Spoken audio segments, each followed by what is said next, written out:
Bonsoir. Merci d'être venu et de demeurer dans ce bel espace toute la journée. La journée est longue pour vous. Donc, j'espère que vous allez venir au Nouveau-Brunswick. La présentation dure à peu près 20 à 25 minutes, puis après, on vous donnera la chance de poser des questions. Je pense que la plupart de vous, j'ai déjà rencontré aujourd'hui, brièvement, parce que, bon, quand on fait du 1 sur 1 en salon, j'en ai 5. Mais on va aller de l'avant, on va faire la présentation sur le Nouveau-Brunswick. Voyez-vous, vous avez ma tête dans une box. Okay. Donc, où est situé le Nouveau-Brunswick? C'est un peu difficile, on dit c'est à l'est du Canada, mais regardez sur la map, c'est tout petit, mais c'est quand même 3 fois plus grand d'habitude. Donc, c'est pas si petit que ça en termes de territoire. Évidemment, en termes de population, c'est beaucoup plus petit. Hein? Donc, comme j'ai dit ce matin, si c'est la grande ville qui vous intéresse, ben, ne venez pas au Nouveau-Brunswick. Il n'y a pas de mégapole, il n'y a pas de métropole. C'est pas une grande ville. Si vous aimez Montréal, Toronto, ça va, allez-y, on ne va pas vous retenir. Ce qu'on offre, c'est quelque chose de différent. C'est vraiment une qualité de vie, mais aussi le temps la possibilité de s'épanouir dans des milieux qui sont quand même assez dynamiques. Non, c'est pas parce qu'on n'a pas de métropole ou de mégapole, on n'a pas des opportunités d'emploi ou des occasions d'affaires qui pourraient vous intéresser. Comme vous voyez, on a comme voisin le Québec à l'ouest, la Nouvelle-École à l'est, la Nouvelle-Écosse à l'est. On est aussi partage de frontière avec l'État du Maine aux États-Unis. Pour ceux qui seraient chauffeurs routiers, on est collé sur la 95, donc le I-95, qui part du nord des États-Unis, qui se rend tout au sud de la Floride. Donc, c'est pour ça que c'est un canal de transport très important qui passe du Nouveau-Brunswick. Comme vous voyez, on parle de distance en heures et non en kilomètres. Bien, ça, c'est à cause des intempéries possibles que vous allez rencontrer. Donc, c'est possible qu'un voyage qui prend habituellement 4 heures, vous en prenne 8 heures à cause des intempéries, mais de façon générale, côté climat, ça va, puis les autoroutes sont bien déblayées, donc on ne s'empêche pas de rouler parce qu'il y a des tempêtes ou de la neige. Donc, l'information générale sur le Nouveau-Brunswick, c'est la seule province officiellement bilingue du Nouveau-Brunswick, du Canada. Donc, c'est une province où c'est un bilinguisme institutionnel. Vous avez accès à vos services gouvernementaux, fédéraux, provinciaux et municipaux dans la langue de votre choix, la langue canadienne de votre choix, soit l'anglais, soit le français, qui veut également dire que vous avez accès à un système d'éducation soit en français, soit en anglais. Même chose au niveau de la santé. Quoi qu'au niveau de la santé, c'est selon où est-ce que vous êtes dans la province, il n'y a qu'un seul choix. Par contre, sachez que bien que selon ce que vous faites comme travail ou vous décidez d'aller vous installer au Nouveau-Brunswick, il est possible de vivre et travailler uniquement en français, mais qu'il y a d'autres régions où c'est quand même assez important d'avoir un anglais moyen, voire soutenu pour pouvoir profiter de la vie à l'extérieur du milieu de travail. Donc, le Nouveau-Brunswick, c'est 33,67. Le pourcentage, c'est un tiers, c'est vraiment un tiers, 2 tiers. Un tiers de francophones, 2 tiers anglophones, mais plus de la moitié de la population s'exprime couramment dans les 2 langues, soit l'anglais et le français. Juste pour vous donner une idée, là, vous voyez le petit drapeau, on dirait le drapeau français, ce n'est pas le drapeau français, c'est le drapeau acadien. Pour ceux et celles qui connaissent très bien.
une géographie assez intéressante, qui n'est pas plate comme le centre du Canada, et bien quand même assez montagneuse, et qui est intéressante. Donc, comme je le disais, on a aussi beaucoup de lacs et rivières, hein, mais les lacs et rivières, ça nous permet de faire des activités en été, à l'automne, en hiver aussi. En hiver, ça gèle, les lacs surtout, les rivières un peu moins. Ça nous permet de faire du patinage, du hockey, du ballon-ballet et toute autre activité pêche sur glace qui se font sur l'eau gelée, tandis qu'en été, on peut faire du canot, de la baignade, ici de la pêche. Vous voyez à votre gauche. Ici, c'est la fameuse pêche au saumon de l'Atlantique. Les gens viennent de partout sur la planète pour pêcher le saumon. On met ces grandes culottes de caoutchouc pour pouvoir pêcher le saumon. Oui, l'eau bien chaude, bien quand même assez chaude, bien qu'on soit dans l'océan Atlantique. Ça vient sur la côte est de la province. On s'y baigne l'été, l'eau vient jusqu'à 26 degrés. Donc, c'est facile de se baigner. C'est sûr que si vous vous baignez plus au sud, ça va être un peu plus frais, voire frais à la canadienne, parce que vous êtes dans la baie de Fundy. Mais c'est quand même baignable. Donc, je n'ai pas de grandes villes. Par contre, j'ai des centres urbains et des villes à taille humaine. Qu'est-ce qu'on veut dire par ville à taille humaine? C'est que vous aurez accès à tous les services dont vous avez besoin. C'est juste qu'ils se répéteront pas 4 ou 5 fois sur 1 kilomètre de route. Donc, il n'y aura pas 12 boulangers, il n'y aura pas 6 pharmacies, il y en aura une. C'est vraiment dans cette optique-là que ce sont des villes à taille humaine. C'est aussi, ça inclut aussi le fait qu'on n'a pas beaucoup de bouchons de circulation. Hein. Nous, les bouchons de l'éloignement moyen passent 20 minutes par jour en transit pour aller au travail, donc 10 minutes. 10 minutes le matin et 10 minutes l'après-midi. Voilà, je résonne dans les oreilles. Merci, c'est pour les amis qui nous regarderaient sur Facebook. Alors, bonjour. Donc, ville à taille humaine, 20 minutes en transit par jour, 10 minutes le matin, 10 minutes pour revenir. On n'entend à peu près pas l'utilisation du klaxon, ce qui est un peu différent quand on vient dans les grandes villes. Les gens sont quand même assez calmes, on vous laisse passer sur la route sans essayer de passer devant vous, de vous couper. Donc, ça crée des villes à taille humaine. Donc, les principaux centres urbains, on a la ville de Saint John, la ville de Moncton et la capitale provinciale qui est Fredericton. Je vais vous donner un petit peu plus d'informations sur chaque centre. Donc, la ville de Saint-Jean, qui est en fait Saint John, au Nouveau-Brunswick, qui a une population d'environ 125 000 habitants. C'est une ville portuaire qui est située tout au sud, donc une ville où il y a beaucoup d'import-export. Aussi beaucoup de tourisme. Il y a des bateaux de croisière qui viennent surtout en été et en automne. Il n'y en a pas trop ici. Ils viennent nous voir en hiver, mais on a quand même beaucoup de tourisme dans cette région. C'est là aussi qu'on trouve la deuxième raffinerie en importance en Amérique du Nord, les pétroles Irving. Donc, grosse raffinerie dans le sud de la province. C'est aussi un centre des télécommunications. Il y a beaucoup de centres de services à la clientèle en télécommunications qui sont situés dans le sud de la province, dans la région de Saint John. C'est aussi où on retrouve la plus grande concentration d'Irlandais d'origine à l'extérieur de l'Irlande. Donc ici, quelques images de Saint-Jean. Saint-Jean étant la ville la plus industrialisée qu'on a, là, qui a vraiment le feeling d'une ville. Vous voyez de par l'image du gars. C'est plus anglophone, hein? On dit Saint-Jean, mais c'est vraiment Saint-John, où la grande majorité des gens qui vivent et y travaillent parlent l'anglais. Il y a quand même une communauté francophone intéressante avec un centre communautaire francophone, des garderies en français, un système scolaire en français. Par contre, si vous comptez vous établir, vivre et travailler à Saint John, il faut savoir que vous avez besoin d'un niveau d'anglais soutenu pour pouvoir pleinement profiter de ce que Saint John a à offrir. Une autre ville, la capitale provinciale, donc Fredericton, une ville un petit peu plus petite, environ 106 000 habitants. C'est le siège du gouvernement provincial et de l'Assemblée législative et non du Parlement.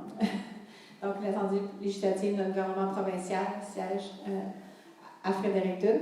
C'est une ville universitaire avec 2 universités anglophones, University of New Brunswick et St. Thomas University. Aussi un collège communautaire, le New Brunswick Community College, mais avec 3 écoles francophones. Donc c'est quand même une ville plus anglophone, mais avec beaucoup de gens qui sont bilingues. Capitale provinciale oblige. C'est la plaque tournante des technologies de l'information au Canada Atlantique. Beaucoup de petites compagnies, des petits start-up en informatique, donc en technologie d'information. Et tout ce qui est milieu scientifique se développe dans la région de Fredericton. Évidemment, on a une université là qui fait que ça crée un effet incubateur, mais beaucoup de compagnies dans cette région. C'est aussi une ville de services publics. Hein. Il y a aussi des services publics qui recrutent. Donc, dès que vous avez votre résidence permanente, vous avez accès aux emplois dans les services publics. C'est ma ville, donc si je pourrais en parler pendant des heures. C'est une ville très familiale. C'est souvent une ville familiale, une ville verte, souvent élue comme étant au top 10 des villes où il fait bon vivre et élever une famille. Ici, quelques images de Fredericton. C'est le fleuve Saint-Jean qui traverse la ville de Fredericton, qui relie le côté sud et le côté nord de la ville par un pont. On a aussi une scène musicale intéressante avec un gros festival de jazz et blues pour les amateurs en septembre, qui est un des plus gros en Amérique du Nord. On a également la ville de Moncton, la grande région de Moncton. Population, c'est notre plus grande région urbaine, là, avec 145 000 habitants. C'est la région qui croît la plus vite au Canada, en fait, en termes de population. Une région un peu plus bilingue, un peu plus, beaucoup bilingue. 50% de la population anglophone, 50% est francophone. Et puis, il y en a même un pourcentage qui parle les 2 langues en même temps, ce qui crée un dialecte qu'on appelle le chiac. Donc, c'est un mélange, c'est un peu d'anglais avec une grammaire en français, donc c'est assez intéressant. Mais les gens ne s'adresseront pas aux étrangers de cette façon-là, mais entre eux, comme n'importe quelle autre communauté, notre dialecte entre nous. C'est où on y retrouve l'industrie du service, les services bancaires, tout ce qui est commercial, parce qu'il faut comprendre que Moncton, c'est vraiment au centre des provinces maritimes. Donc, il y a beaucoup de choses qui se passent à Moncton, mais qui ont aussi une influence sur la Nouvelle-Écosse, sur le Petit-Prince-Édouard, de par le fait que c'est central. On a aussi l'Université de Moncton, qui est la plus grosse université francophone à l'extérieur du Québec. Donc, qui a un campus, son campus principal à Moncton, mais qui a aussi des campus à Edmundston et Shippagan. C'est aussi la ville qui a été l'hôte du sommet de la francophonie et où on tutoyait le président français. Donc, des images de Moncton. Belle image d'hiver ici. Moncton est sur la rivière Petit-Kodiak, qui est surtout connue pour le mascaret. Donc, on voit la montée des eaux, puis on la voit descendre, qui est la rivière Chocolat, parce que c'est brun. Donc, c'est situé dans le centre-ville. Là, maintenant, je vais vous parler du Nouveau-Brunswick plus rural. Là, vous voyez cette diapo, ce qui n'y a absolument personne, mais c'est juste, c'est au bout. C'est à l'île Miscou, c'est ce qu'il y a de plus à l'est du Nouveau-Brunswick. Ce que vous voyez ici, savez-vous c'est quoi? Ce sont des champs de tourbe. C'est de la tourbe naturelle. Donc, quand elle tourne au rouge, c'est le temps de la récolter et puis elle se reproduit de façon naturelle. C'est de toute beauté à l'automne à voir. Beaucoup de gens y font de la motocyclette, comme vous voyez peut-être. Donc, beaucoup de rallyes motocyclettes dans le bout de l'île Miscou. Donc, je vais vous parler des villes à taille moyenne parce qu'il est important de noter, puis c'est pas propre au Nouveau-Brunswick, c'est un peu partout au Canada, que souvent on a tendance à penser que dans les plus grandes villes, les meilleures opportunités, mais ce n'est pas toujours le cas. Sachez qu'en région rurale, il y a aussi de belles opportunités, de belles occasions d'emploi qui vous donnent souvent la chance d'évoluer à votre niveau de compétence actuel parce qu'il y a moins de population, moins de gens pour occuper les postes, mais le poste doit quand même être pourvu. Donc, on se tourne souvent vers de nouveaux arrivants pour pourvoir des postes quand même pas toujours de base, aussi d'importance, parce que la population décline au Nouveau-Brunswick. On est en recroissance, mais pendant des années, on a eu un déclin de la population, on fait moins d'enfants. les générations de ma grand-mère, c'était très commun d'avoir 12, 13 enfants. Maintenant, la moyenne est de 1,6. Donc, on comprendra que la main-d'œuvre ne se régénère plus d'elle-même. Donc, c'est pour ça que le Canada est tellement accueille à bras ouverts des nouveaux arrivants. C'est vraiment pour voir aux besoins de main-d'œuvre, mais aussi pour donner l'opportunité à des gens venus d'ailleurs de venir vivre l'expérience canadienne. Donc, excusez. Donc, les villes à taille moyenne, on a Edmundston, qui est dans le nord-ouest de la province, qui partage une frontière avec la province du Québec. Dans la région d'Edmundston, le taux de chômage est à 2,4 %. Donc, vous voyez qu'il y a quand même... l'économie va bien dans ce coin-là, donc c'est important de faire venir des gens pour pouvoir aux emplois. On a besoin de renouveler la main-d'œuvre, donc c'est pour ça qu'on essaie d'attirer des gens. La région de Bathurst, qui est sur la côte est du Nouveau-Brunswick, également une région qui est en mode accueil. C'est situé sur la baie des Chaleurs, donc Bathurst qui est un peu plus anglophone, bilingue. Edmundston, c'est à 99,9 % francophone, tandis que du côté de Bathurst, c'est à peu près 60 % francophone, 40 % anglophone, mais les gens parlent couramment les deux langues.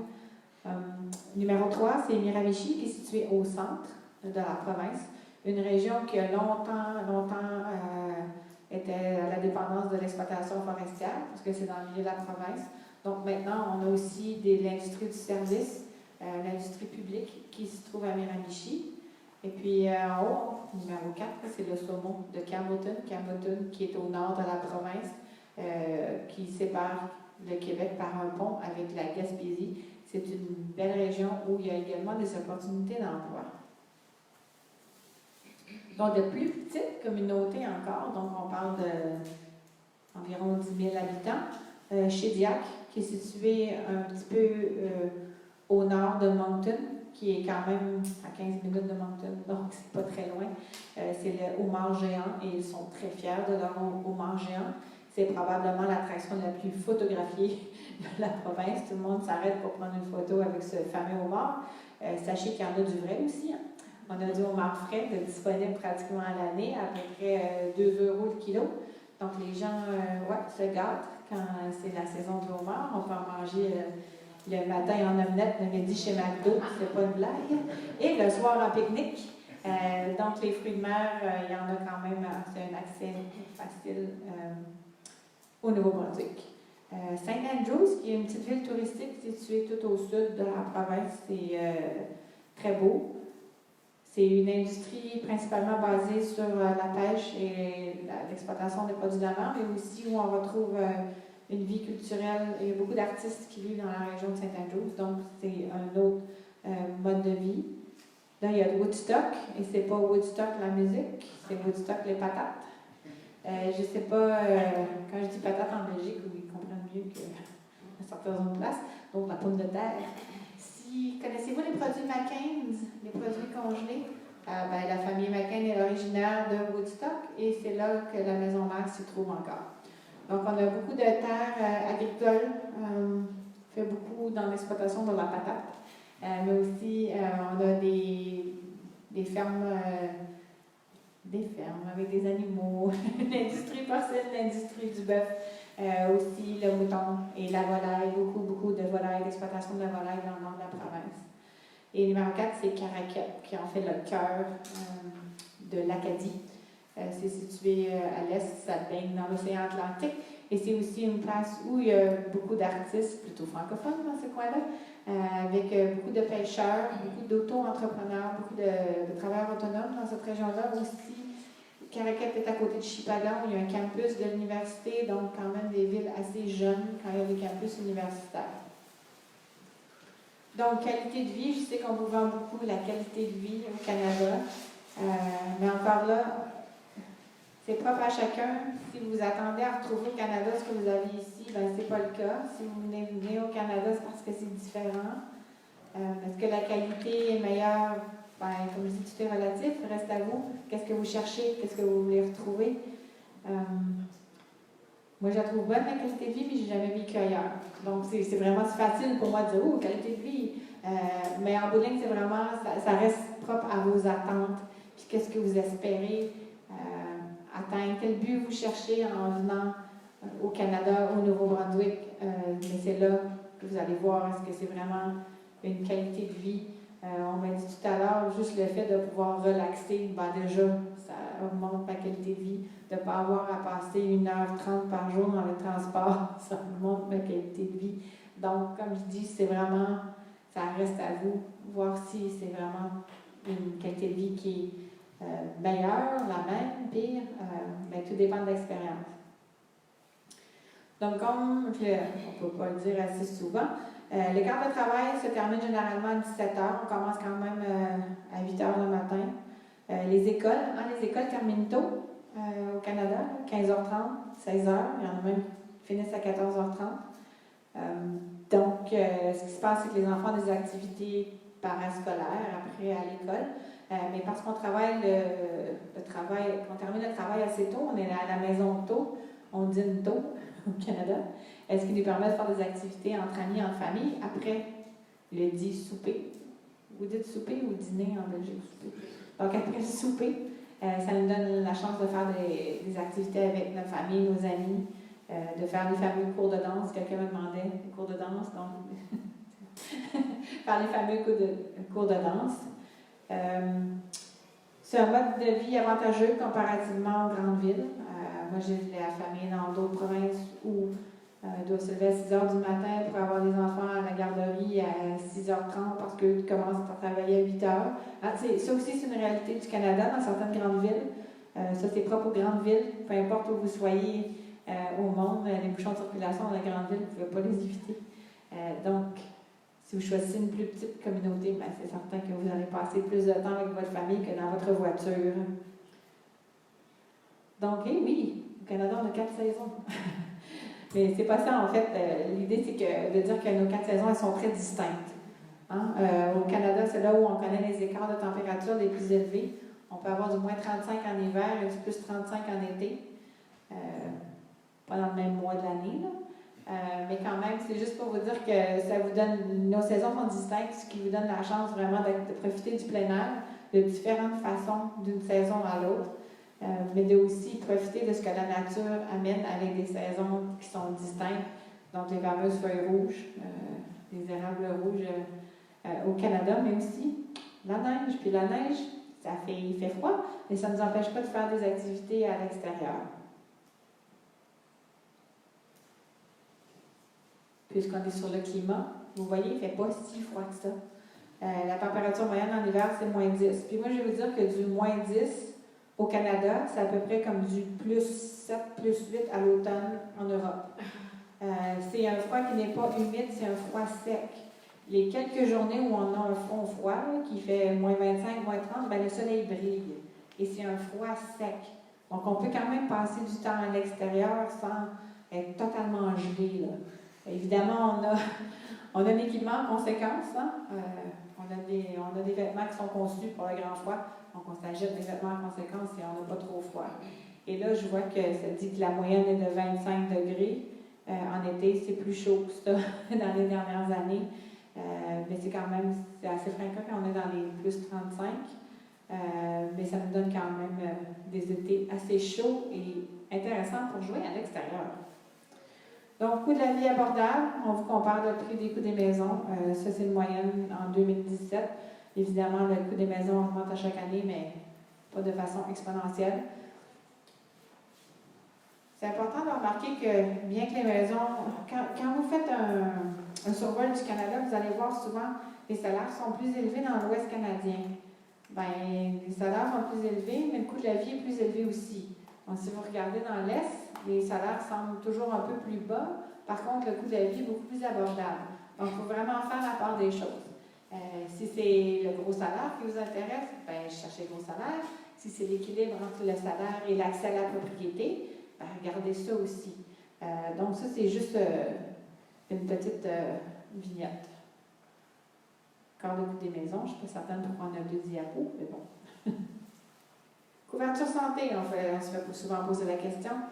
C'est la couverture universelle, ça c'est partout au Canada. En fait, la couverture médicale est la même d'une province à l'autre, même bien qu'elle soit de juridiction provinciale, elle varie à peu près pas. d'une province à l'autre, donc une couverture médicale de base avec votre carte d'assurance maladie du gouvernement.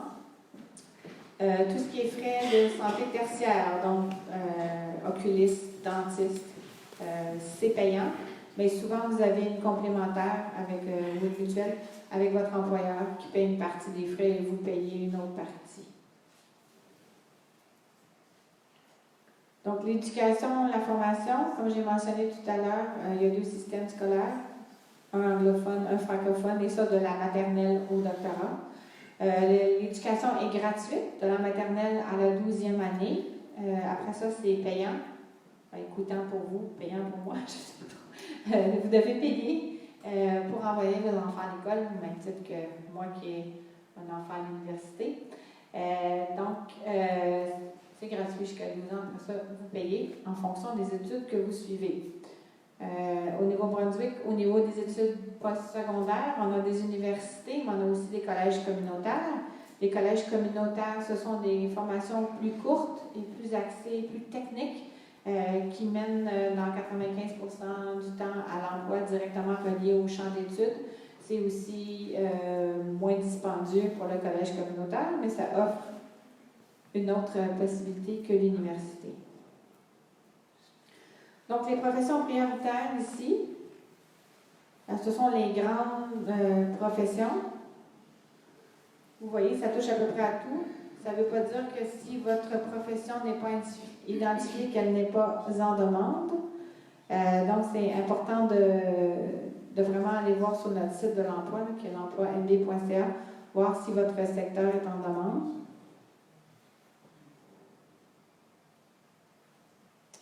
Donc, les programmes qui sont propres au Nouveau-Brunswick. Donc, vous êtes chanceux si vous voulez venir vivre au Canada. Je pense qu'il y a plus de 50 façons, 50 différents volets qui vous permettent d'immigrer au Canada.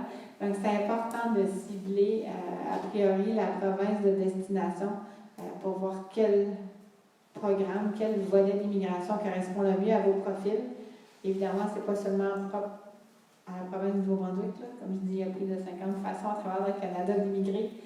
Donc, c'est de voir quel programme colle le mieux à votre situation. Donc, on a là le volet Entrée Express, Entrée Express Nouveau-Brunswick. On fait un traitement prioritaire des candidats francophones. Donc, si vous avez un profil Entrée Express et que vous êtes dans une profession en demande, vous passerez nous voir sur la stand, on va prendre votre information parce qu'à l'occasion, on repêche directement du bassin. Mais il faut avoir participé à une session d'information. Il faut que j'aie pris votre information et que vous soyez invité par la suite, ce qui ne veut pas dire qu'on fait ça à chaque fois, mais dans le cadre de Destination Canada, on le fait de façon à accueillir des gens qui seraient prêts à faire le saut rapidement, reconnaissant que Entrée Express, c'est quand même assez rapide. Si vous êtes prêt à partir demain puis vous avez un profil Entrée Express, venez me voir. Si vous voulez prendre votre temps, il y a d'autres volets qui s'adressent à vous. Il y a l'initiative stratégique, parlant de volets pour prendre votre temps qui pourrait s'adresser à vous. L'initiative stratégique, c'est un volet qui jusqu'à présent a été non publié, mais qui sera dès janvier. Ça reste un volet qui est uniquement pour les francophones. C'est pour les travailleurs qualifiés ou créateurs, repreneurs d'entreprise. Juste une petite parenthèse sur la création, reprise d'entreprise. Comme je l'ai dit tout à l'heure, au Nouveau-Brunswick, on fait moins d'enfants qu'on faisait. Ce qui veut dire qu'on a beaucoup de petites et moyennes entreprises qui sont à apprendre, à reprendre, à vendre et à reprendre. Et ce n'est pas parce qu'elles ne sont plus rentables, mais bel et bien parce qu'il n'y a pas un fils ou une fille pour reprendre l'entreprise familiale. Donc, si l'entrepreneuriat, c'est quelque chose qui vous intéresse, on peut aussi vous aider via l'initiative stratégique à venir vous établir au Nouveau-Brunswick pour créer votre société ou même transférer une société qui existerait ici, puis continuer cette entreprise sur notre territoire. Donc, l'initiative stratégique, comme je disais, c'est un volet qui est non publié jusqu'en janvier. En janvier, il sera publié. C'est le volet où on vous demande d'effectuer une visite exploratoire dans le cadre de l'initiative stratégique. La visite exploratoire, ça sert à venir tisser des liens, à créer votre réseau en amont de votre arrivée sur le territoire. Vous savez, au Canada, le réseautage est important. On vous l'a probablement dit pendant la journée si vous avez participé à des différents ateliers. Mais sachez que dans les plus petites provinces, c'est quasi essentiel. Donc, c'est à ça que ça sert la visite exploratoire. C'est venir, vous venez sur le territoire, vous rencontrez des intervenants, donc des gens qui s'occupent de l'établissement des nouveaux arrivants, mais également, vous pouvez parler à des employeurs, voir si vous êtes employable. Il y a certains d'entre vous qui font des professions qui n'existent pas nécessairement dans le même cadre chez nous, mais qui pourraient être bien transposées. Mais c'est important de venir voir par vous, de parler à des gens, voir si c'est quelque chose, si c'est une structure qui pourrait exister, ou si votre champ de compétences pourrait être utilisé à d'autres fins, donc des compétences transférables, chez nous au Nouveau-Brunswick. Si vous avez des enfants, ça vous donne la chance d'aller visiter des écoles. Vous avez des enfants qui ne sont pas encore scolarisés, d'aller visiter des garderies. Donc, ça sert à vous donner une vue d'ensemble du Nouveau-Brunswick. C'est possible que ça ne vous plaise pas, puis c'est aussi possible que vous tombiez en amour avec la région, mais ça, seul vous pouvez déterminer si c'est pour vous ou c'est pas pour vous. On a aussi le programme pilote en matière d'immigration au Canada Atlantique.